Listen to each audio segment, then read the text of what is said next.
I will bring to you this morning from God is entitled Do you love me? ครับพระวจนะคำที่จะแบ่งปันในวันนี้อยู่ในหัวข้อว่าถามคำถามว่าท่านรักเราหรือไม่ These words are very popular to everyone. ซึ่งคำถามนี้ก็เป็นคำถามที่เป็นที่รู้จักดีสำหรับทุกๆคนครับ And for sure, in one way or another, we already asked this question. คือไม่ว่าจะเป็นคำถามที่ถามตัวเองหรือถามคนอื่นเราก็มักจะถาม And for those parents, we usually ask this to our children, right? Do you love me, son? Do you love me, honey? สำหรับลูกที่เป็นคุณพ่อคุณแม่ก็มักจะใช้คำถามนี้กับลูกๆว่าลูกรักพ่อรักแม่หรือเปล่า It sometimes, or most of the times, it became abuse words. ซึ่งบางทีก็คำถามนี้ก็เป็นคำถามที่เป็นเหมือนกับคำถามที่รุนแรง We are just saying it, but without the meaning, right? คือเราพูดเพียงว่าไม่สนใจความหมาย And in Hosea, thank you very much for Elder Ryan to read this our memory verse from Hosea 14:4. กับในพระวจนะคำโฮเซยาบทที่14ข้อที่4ขอบคุณผู้ปกครองหลายอันนะครับที่ช่วยอ่าน It says here, I will heal their backsliding. I will love them freely, for my anger has turned away from him. พระวจนะคำกล่าวว่าเราจะรักษาเขาให้หายจากการกลับสัตย์เราจะรักเขาด้วยความเต็มใจเพราะว่าความกลิ้วของเราหันไปจากเขาแล้ว Do you know who says this word in the Bible? ท่านรู้ไหมว่าใครเป็นผู้กล่าวคำถามถ้อยคำนี้ในพระคัมภีร์ It was said by Peter, or by Jesus to Peter, right after his resurrection, when they met him, when Christ met his disciples after his resurrection. ซึ่งเป็นคำถามเดียวกับที่พระเยซูคริสต์ได้ทรงถามท่านอัครสาวกเปโตรหลังจากที่พระองค์ทรงฟื้นคืนพระชนม์แล้ว And if you have your Bible with you, please turn in the book of John 21 verses 15 to 17. พระท่านมีพระวจนะคำของเจ้าพระเจ้าเปิดไปที่ยอห์นบทที่21ข้อที่15ถึง17นะครับ Verse 15, please read all together. 1, 2, 3. When they had finished eating, Jesus said, come on everyone, to Simon Peter, Simon, son of John, do you love me more than this? Yes, Lord, he said, you know that I love you. Jesus said, feed my lamb. พระวจนะคำได้กล่าวในยอห์นบทที่21ข้อ15ถึง17บอกว่าเมื่อรับประทานอาหารเสร็จแล้วพระเยซูตรัสกับซีโมนเปโตรว่าซีโมนบุตรยอห์นหนูท่านรักเรามากกว่านี้หรือเขาทูลพระองค์ว่าใช่องค์พระผู้เป็นเจ้าพระองค์ทรงทราบว่าข้าพระองค์รักพระองค์ตรัสสั่งเขาว่าจงเลี้ยงดูลูกแกะของเราเถิด And on verse 16, again Jesus said, Simon, son of John, do you love me? He answered, yes, Lord, you know that I love you. Then Jesus said, take care of my sheep. แล้วข้อที่16ได้กล่าวต่อไปว่าพระองค์ตรัสกับเขาครั้งที่2ว่าซีโมนบุตรยอห์นหนูท่านรักเราหรือเขาทูลตอบพระองค์ว่าใช่องค์พระผู้เป็นเจ้าพระองค์ทรงทราบว่าข้าพระองค์รักพระองค์ตรัสกับเขาว่าจงดูแลลูกแกะของเราเถิด And for the third time on verse 17, he said to him, Simon, son of John, do you love me? เป็นครั้งที่3ที่พระองค์ทรงถามเปโตรในครั้งว่าพระองค์ทรงถามว่าซีโมนบุตรยอห์นหรือท่านรักเราหรือ And that time Peter was hurt because Jesus asked him for the third time, do you love me? He said, Lord, you know all things. You know that I love you.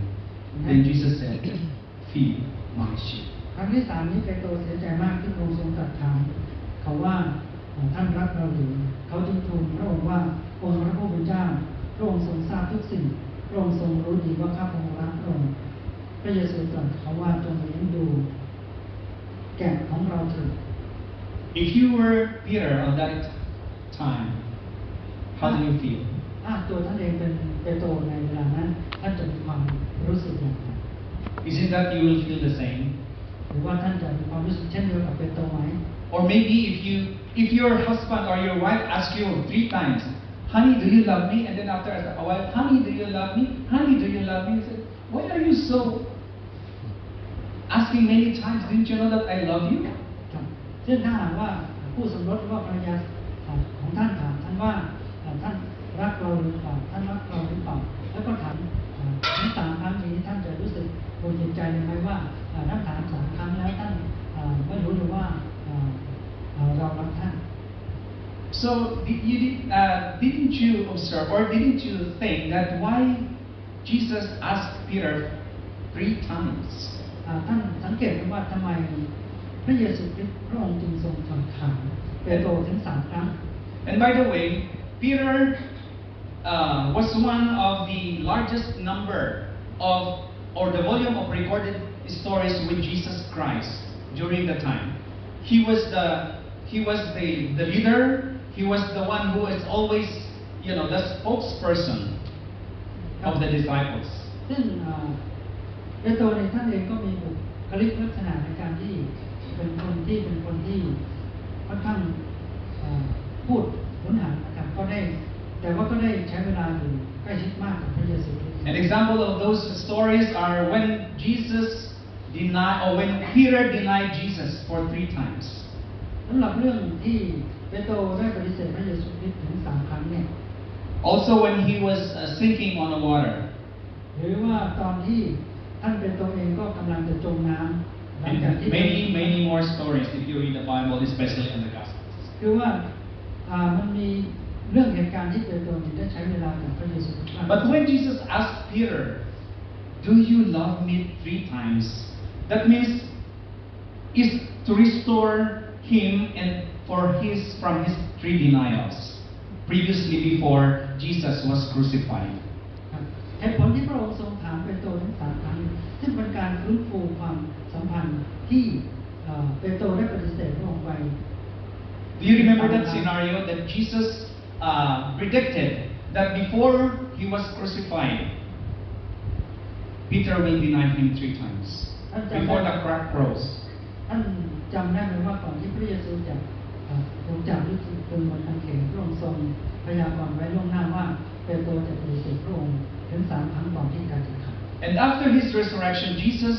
asked him 3 times to reaffirm his love for him. ดังนั้นเมื่อพระองค์ทรงฟื้นเป็นพระชนม์พระองค์ทรงถามเปโตร3 ครั้งเพื่อตอบเน้นย้ำว่าความรักของเปโตรนั้นมีความรักหนักแน่นต่อพระองค์หรือไม่ And it has always followed by the command, feed my lambs, feed my sheep. แล้วก็เมื่อพระองค์ทรงตรัสถามเมื่อได้คำตอบพระองค์ก็ทรงให้พระบัญชาหรือคำสั่งว่าจงเลี้ยงแกะของเราจงเลี้ยงดูลูกแกะของเรา This repeated questioning is to serve and to emphasize the importance of Peter's love, the restored love in his commitment to God. Why? Because after Jesus ascended to heaven, Peter became the ruler or the leader of the disciples to bring people to his feet. ซึ่งก็เป็นสิ่งที่เห็นได้ว่าเมื่อพระเยซูคริสต์ทรงเสด็จกลับคืนสู่แผ่นดินสวรรค์เปโตรนั้นได้กลายเป็นผู้ที่เป็นผู้นำในการที่จะพาสาวกคนอื่นได้นำคนมาเชื่อในพระเจ้า Remember that it's not a question of emotion. ซึ่งคำถามนี้ไม่ใช่เป็นคำถามที่จะลุกให้เสียอารมณ์ It is a question of devotion, trust, and obedience. ซึ่งเป็นคำถามที่จะให้เรามีความเชื่อฟัง And Jesus wasn't asking for a verbal affirmation from anyone, from Peter and for everybody else. หรือว่าพระองค์ก็ได้ทรงถามคำถามเพื่อต้องการคำยืนยันจากเปโตรหรือจากผู้ใด Jesus was inviting Peter and all of us into a life of love expressed through action. Feed my lamb. พระเยซูคริสต์ได้พระองค์ทรงถามเราทั้งหลายรวมทั้งเปโตรด้วยว่าเพื่อเราทั้งหลายมีความจริงใจมีความหนักแน่นในการที่จะดูแลลูกแกะของพระองค์อย่างจริงจังหรือไม่ So Peter to love Jesus when he denied him. But Jesus restored that love from that 3 questions. Do you love me? ดังนั้นหลายตัวนั้นก็ปฏิเสธ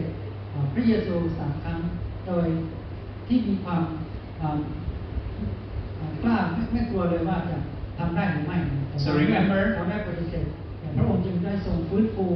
ความสัมพันธ์ของเขาให้ความมั่นใจของเขาให้กลับคืนมา So if we read the Bible, if we hear or if we read these words, remember that this is not just for Peter. This is for all of us. นั้นเมื่อเราอ่านพระคัมภีร์เราจะเห็นว่าคำถามนี้ไม่ใช่คำถามเฉพาะท่านเปโตรเท่านั้นแต่เป็นคำถามรวมถึงตัวเราทุกๆคนด้วย So the question today of Jesus to each and one of us, do you love me? ดังนั้นคำถามว่าท่านรักเราหรือท่านรักเราหรือไม่ And before we answer that question, we need to understand how God loves us. ดังนั้นก่อนที่เราจะตอบคำถามนี้เราจะต้องทำความเข้าใจว่าพระเจ้านั้นทรงรักเรามากแค่ไหน There are 5 main points that I'm going to bring to you. ก็มีความสำคัญอยู่5 ประการที่ข้าพเจ้าจะแบ่งปันแก่ท่าน The first one is God's love beyond reasonable expectations. ประการแรกความรักของพระเจ้านั้นเหนือเหตุผลที่เราที่จะคาดการณ์ได้ And we can read the book of Exodus chapter 33 verses 15 to 22. We're not going to read it all, but I'm going to read it by myself and explain a little bit. ครับซึ่งเราอาจจะไม่อ่านพระวจนะธรรม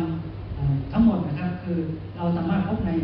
อพยพบทที่33ข้อ15ถึง22ข้าพเจ้าได้จัดการโดยย่อ If you read this story, this is the story of Moses together with the Israelites in the wilderness. ถ้าหากท่านได้อ่านเรื่องนี้ก็คือเป็นเรื่องราวของโมเสสที่ได้นำชาวอิสราเอลอยู่ในถิ่นทุรกันดาร And for sure this lesson is still fresh to us because we tackled this on the 3rd quarter of our lesson quarter. ครับแน่นอนก็เรื่องนี้คงจะคุ้นเคยเพราะว่ามันก็อยู่ในบทเรียนของเราอยู่ในไตรมาสที่3 If we go back to chapter 32, we know that Moses went to Mount Sinai to talk to God and to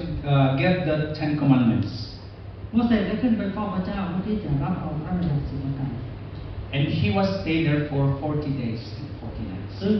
โมเสสได้ใช้เวลาอยู่กับพระองค์40 วัน 40 คืน And the Israelites were so upset already, they are so impatient already. Where is Moses? He's not coming back, maybe he already died.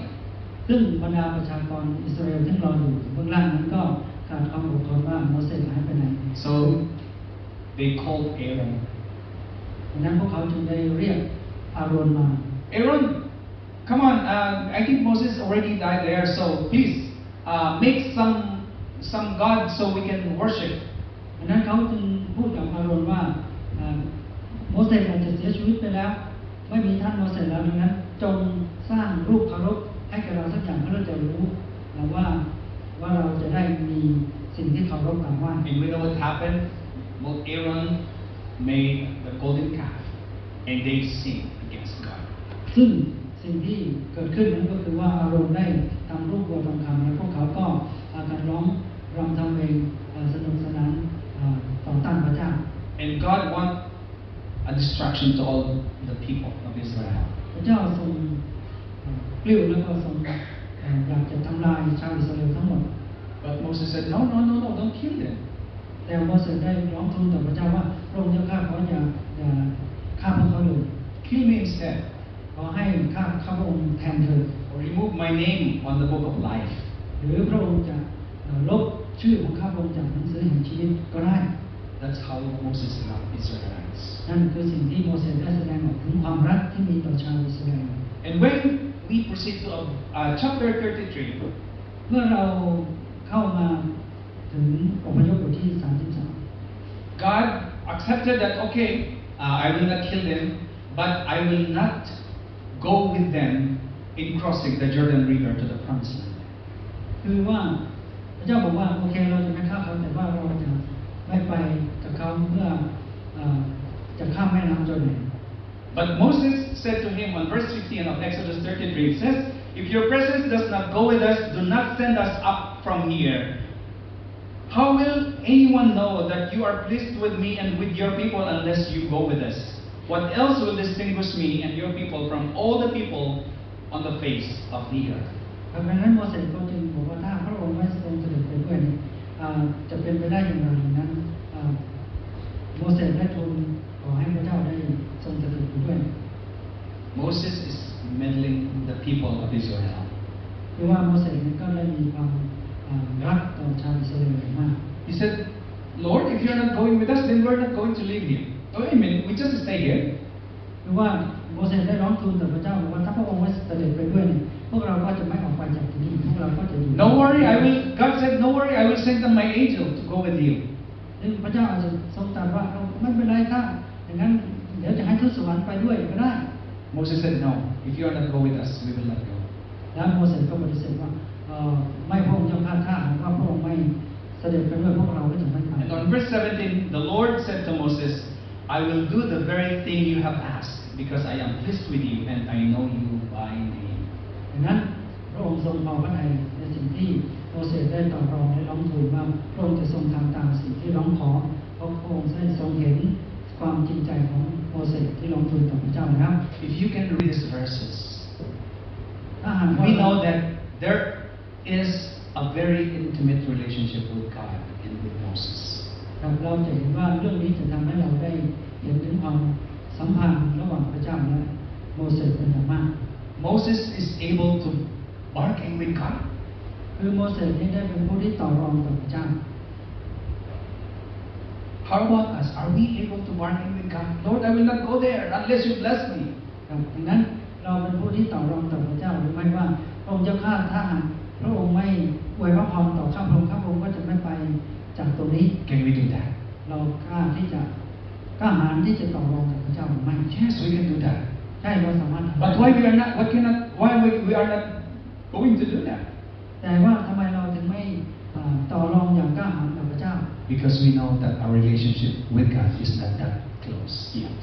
นั่นเรารู้ว่าความสัมพันธ์ของเรากับพระเจ้านั้นยังไม่ใกล้ชิดเพียงพอ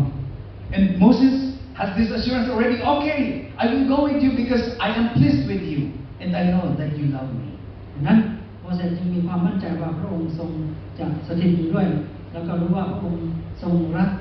ตัวท่านและท่านก็รักพระเจ้ามีความมั่นใจอย่างเต็มล้น You know, when you are when you ask someone or your father, for example, your parents ask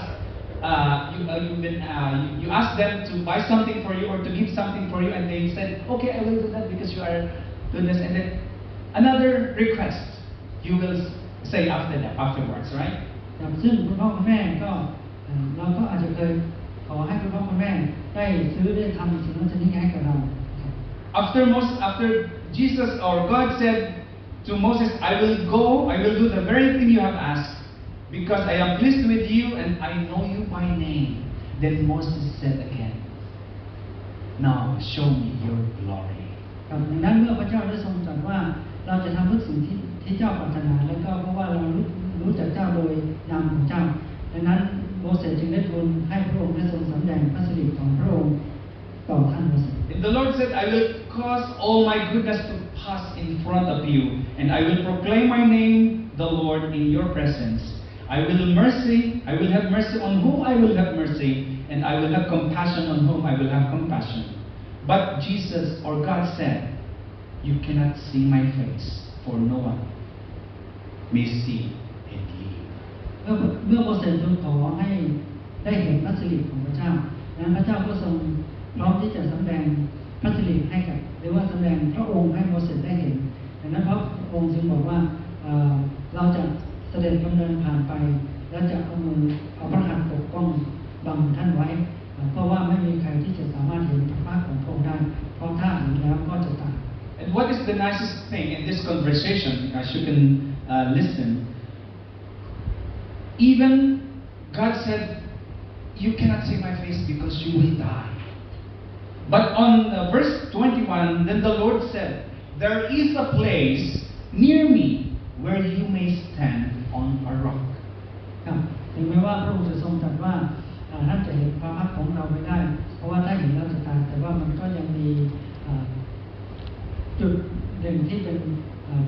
ำโดยซอกหิน And when my glory passes by, I will put you in a cliff and in the rock and cover you with my hand until I have passed by. นั้นเมื่อพระองค์ได้ทรงสำแดงพระสิริผ่านให้โมเสสเห็นนั้นพระองค์จะมาทรงเอาพระหัตถ์ฟังโมเสสไว้แล้วก็เพื่อโมเสสจะไม่ตายแต่เมื่อพระองค์ทรงเสด็จดำเนินผ่านไปนั้นโมเสสจะเห็นจากทางด้านของพระองค์ You see how wonderful the love of God is. เราจะเห็นว่า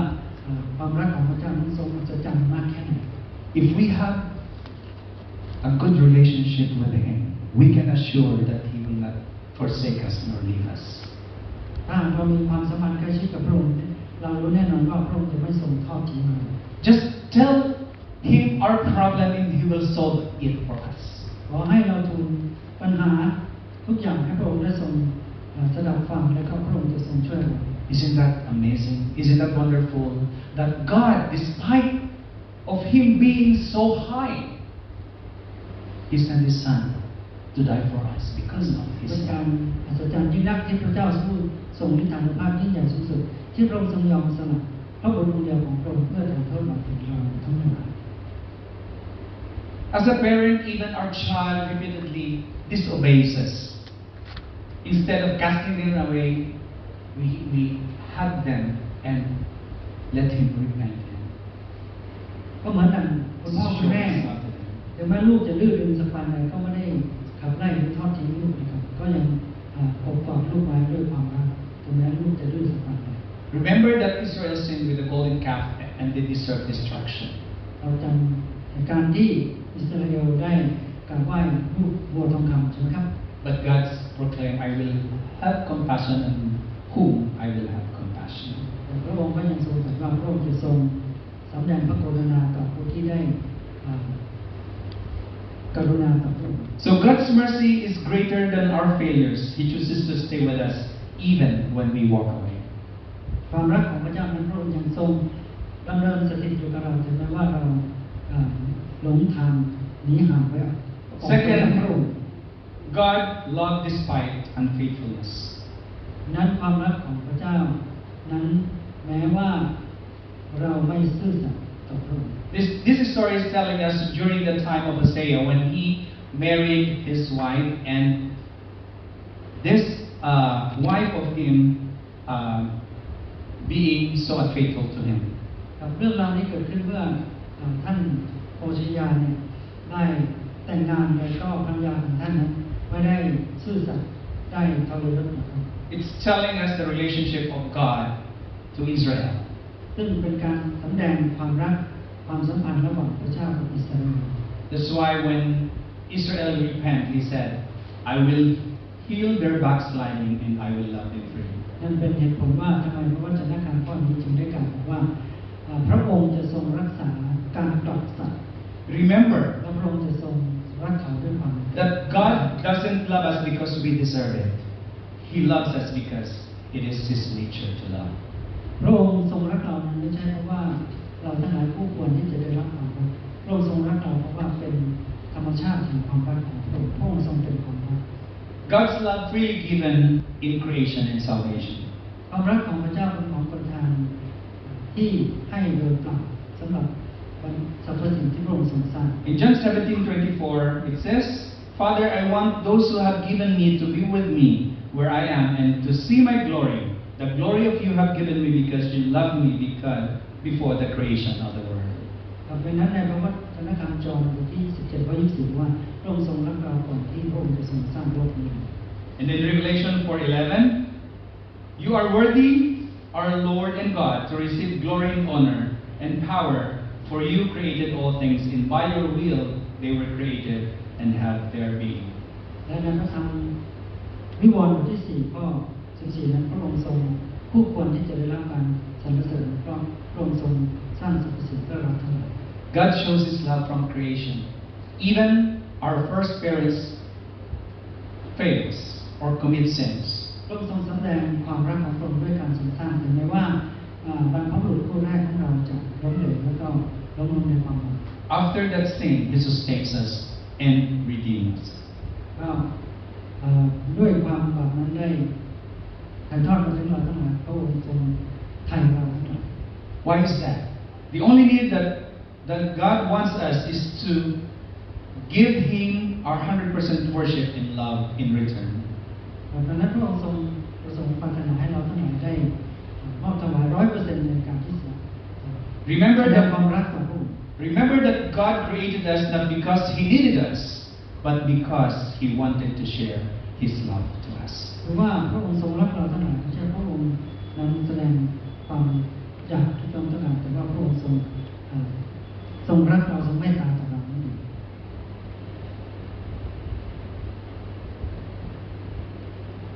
And God's invitation to all. พระเจ้าทรงร้องเรียกเราทั้งหลายทุกๆคน The story can be found in Matthew 22 verse 1 to 14. It's the parable of the wedding banquet. พระองค์ทรงเรียกเราเชิญเราทุกคนให้รับความรักของพระองค์และเห็นตัวอย่างจากคำอุปมาที่พระองค์ทรงจัดงานเลี้ยงอภิเษกสมรส So when Jesus spoke to them in parables saying, the kingdom of heaven is like a king who prepared a wedding banquet for his son. He sent his servants to those who had been invited to the banquet and tell them to come, but they refused to come. ซึ่งในคำอุปมานั้นได้กล่าวว่ากษัตริย์พระองค์ได้ทรงจัดงานเลี้ยงอภิเษกสมรสสำหรับราชโอรสของพระองค์แต่ว่าเมื่อพระองค์ทรงเชิญแขกเหล่านั้นก็ปฏิเสธที่จะไม่มาร่วมงาน Then he sent more servants and said, tell those who have been invited that I have prepared a dinner for them. Come to the wedding banquet. พระองค์ทรงส่งผู้รับใช้ออกไปเชิญบรรดาแขกให้มาร่วมงานอีกครั้งว่างานนั้นก็ได้จัดเตรียมไว้พร้อมแล้วจงมาร่วมงานกัน And they paid no attention. They went to their fields that they just bought. They attended the wedding and everything. They are so busy in their lives. แต่พวกเขาปฏิเสธแม้ว่าจะเรียกเชิญอย่างไรพวกเขาก็ไปตามธุระงานของพวกเขาที่เขาพึงพอใจแล้วก็ไม่ว่าจะไปงานเลี้ยงอื่นด้วย And some of them destroyed and killed the servants that the king sent. เท่านั้นยังไม่พอบางคนที่ไม่มาร่วมงานยังไม่พอยังฆ่าทาสผู้รับใช้ที่ไปเรียกเชิญให้มาร่วมงาน And he said to his servants, please go around and get anyone who, for the sinners and everyone, just bring them to attend the wedding. นั้นกษัตริย์พระองค์นั้นจึงได้บอกให้ผู้รับใช้เราจงไปบอกเรื่องราวของทุกคนไม่ว่าจะเป็นคนที่บาปหรือว่าคนที่ยังไม่กลับใจก็หรือว่าคนใครก็ได้ถ้าพบเจอก็ให้มาร่วมงาน And the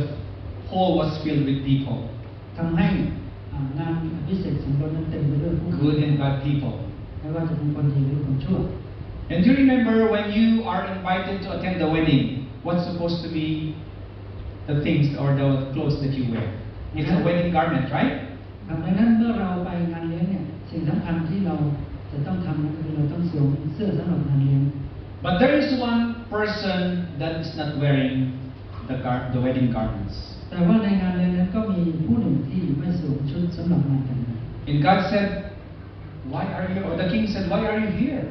Why are you not wearing the wedding garments? กษัตริย์พระองค์นั้นจึงได้รับสั่งว่าทำไมเจ้ามาที่นี่ได้อย่างไรทำไมไม่สวมเสื้อสำหรับงานแต่งงาน Then the king told to his servants,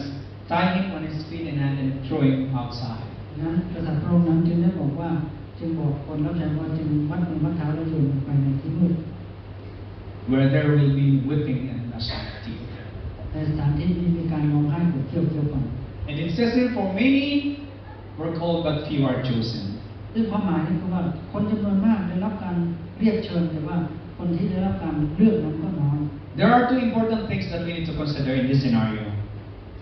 ในฉากนี้ก็มี2ประการที่เราควรจะให้ใส่ใจความสำคัญ The chosen are the one who accept the invitation. นั้นผู้ที่ได้รับการยอมรับนั้นก็คือผู้ที่ตอบรับ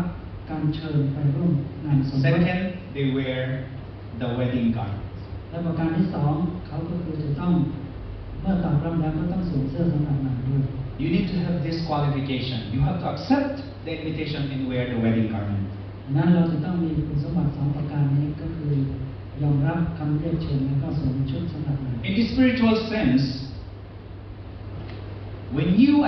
accept the invitation, you are here in the church. ครับประการแรกก็คือถ้าเราตอบรับการทรงเรียกของพระเจ้าก็คือเราได้มาอยู่ในโลกนี้ But not all of us here inside are still in the process to wear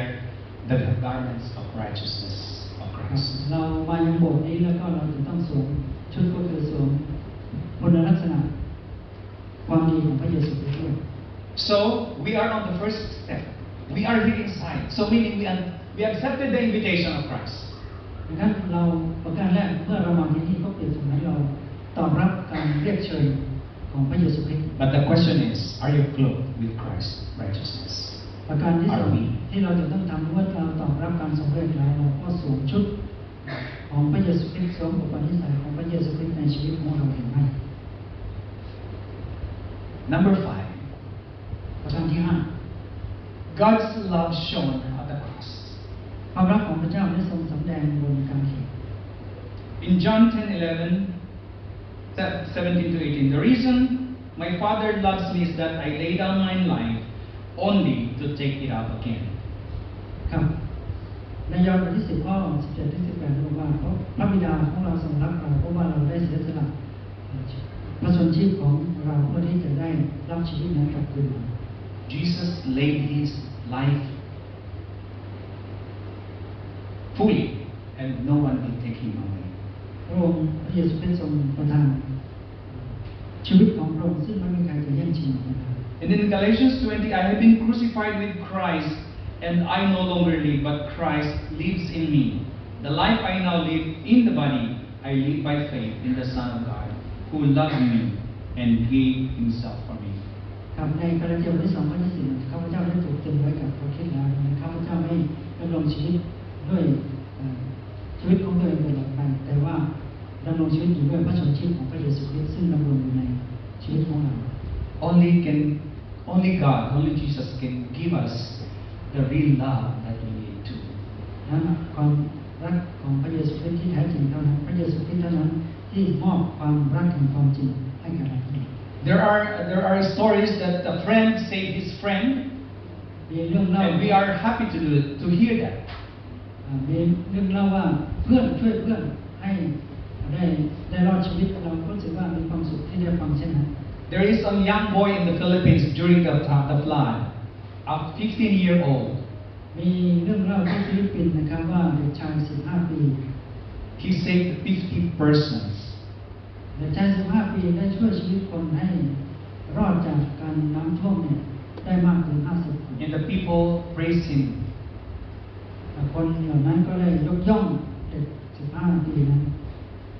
But Christ did not die or save only one soul. He died for all of us, even for his enemies. นั้นการสิ้นพระชนของพระเยซูคริสต์ไม่ได้สิ้นพระชนเพื่อที่จะช่วยชีวิตคนคนเดียวแต่เป็นการช่วยเราทั้งหลายทุกคนทั่วโลก In the cross is the proof that God loves us beyond imagination. บนกางเขนนั้นจึงเป็นสิ่งที่แสดงให้เห็นเลยว่าความรักของพระเจ้านั้นอยู่เหนือเกินกว่าที่เราจะคาดการได้ He laid down his life willingly, and no one took it from him. พระองค์ทรงมอบพระชนชีพของพระองค์ด้วยความเต็มพระทัยไม่มีใครที่จะแย่งชิงจากพระองค์ไปได้ Now the ultimate question that remains today. ดังนั้นคำถามที่เรายังมีอยู่วันนี้ Do you love me? ท่านรักเราหรือ But everything depends on how we answer. Not just the word, but how we live. ไม่ใช่เพียงแค่คำพูดเท่านั้นแต่ว่าคำตอบนี้ขึ้นอยู่กับว่าเรามีความเชื่อหรือไม่ Imagine that you are standing before God. ให้เราลองนึกว่าเรายืนอยู่ต่อหน้าพระพักตร์พระเจ้า He doesn't ask you about what career you finished.